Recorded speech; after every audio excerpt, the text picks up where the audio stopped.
రంగారెడ్డి జిల్లా కలెక్టర్ గారికి ఫిర్యాదు చేశాడు. అయినా ఎవరు పట్టించుకోవడం లేదని బాధితుడు ఆవేదన వ్యక్తం చేశాడు. ఈ ఘటన సదాశివనగర్ మండల్ జాతీయ రహదారి ప్రక్కన చోటు చేసుకుంది. బాధితుని కథనం ప్రకారం ఇప్పకాయల ప్రభాకర్ సర్వే నెంబర్ 279లో 2 ఎకరాల 9 గుంటల స్థలం ఉన్నది.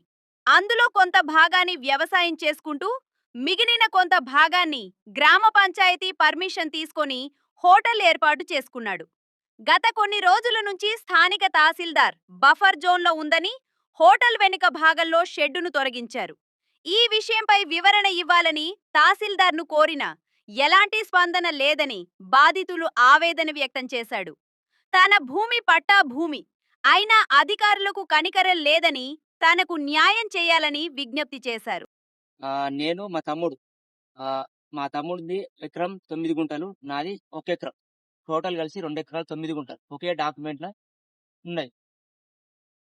కానీ మాకు ఎంఆర్ఓ గత 3వ నెల 2026 సంవత్సరంలో 18 తారీఖు నాడు mandal surveyor, irrigation department, opposition party గంగిపుచ్చవ వీళ్ళే ముగ్గురు నా బౌండరీ లోపలికి వచ్చేసి హద్దులు పెడితే వాళ్ళని ప్రశ్నించిన, ఎందుకు పెడుతున్నారని. వాళ్ళన్నారు నీ ఇష్టం ఉన్నది చేసుకో అన్నారు. పైనుంచి ప్రెషర్ అంటారు. పైనుంచి ఇచ్చిన కలెక్టర్ కానీ, ఆర్డీఓ కానీ, మన లోకల్ కోర్టు నుంచి కానీ నాకు అన్ని రిపోర్ట్ల నా బౌండరీస్ నాకు ఫిక్స్ ఉన్నాయని చెప్పేసి అన్నారు. వాళ్ళు సర్వే చేసి వాళ్ళు నిర్ణయించిన భూమిని వాళ్ళు బేఖాతరు చేసి నా లోపలికి వచ్చి నా మీద కక్ష కట్టి నేను కట్టుకున్న హోటల్ను డ్యామేజ్ చేసి దానికి కూడా నేను గ్రామ పంచాయతీ నుంచి పర్మిషన్ తీసుకున్నా. అక్కడ చెక్ డ్యాము నాకు నా హోటల్కు దగ్గర దగ్గర 30 నుంచి 40 మీటర్ల దూరం ఉంటుంది.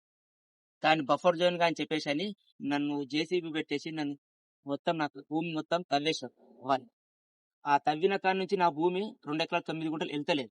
దాంట్లో 20 గుంటలు తక్కువ వస్తుంది.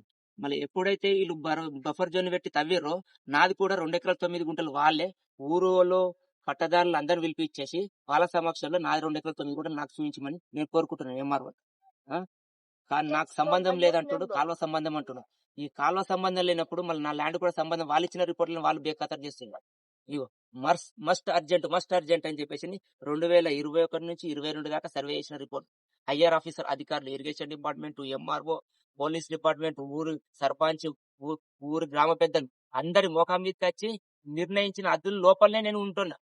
ఇవన్నీ కావని చెప్పేసి అని మాకు ఎటువంటి ప్రూఫ్ ఇవ్వకుండా, కాలువ ఎంత ఉన్నది చెప్పకుండా, ఎంత వెడల్పున్నది చెప్పకుండా వచ్చేసి తప్పుడు రిపోర్ట్ ఇచ్చి పై అధికారులకు తప్పుడు సమాచారం ఇస్తూ నా మీద కక్ష కట్టి నన్ను ఇలా చేస్తున్నాడు. దీన్ని మీరే పరిష్కరించగలరని, ప్రతి ఒక్కరికి తెలవాలని చెప్పేసి, ప్రతి ఒక్క రాజకీయ నాయకునికి తెలవాలని చెప్పేసి ఈ విధంగా రైతులను ఇంత ఘోరంగా బాధపెట్టి మమ్మల్ని రైతులను పని చేసుకోకుండా ఈ విధంగా చేస్తున్నాడు. ఏమో మళ్ళీ మేము ఏం కావాలి, మీరే సమాధానం చెప్పండి. ఈ హోటల్ పైన ఒక 10 కుటుంబాలు బతుకుతాయన్న చిన్న హోటల్ పైన ఒక హోటల్ యజమాని, దాంట్లో పనిచేసే 10 వర్కర్లు,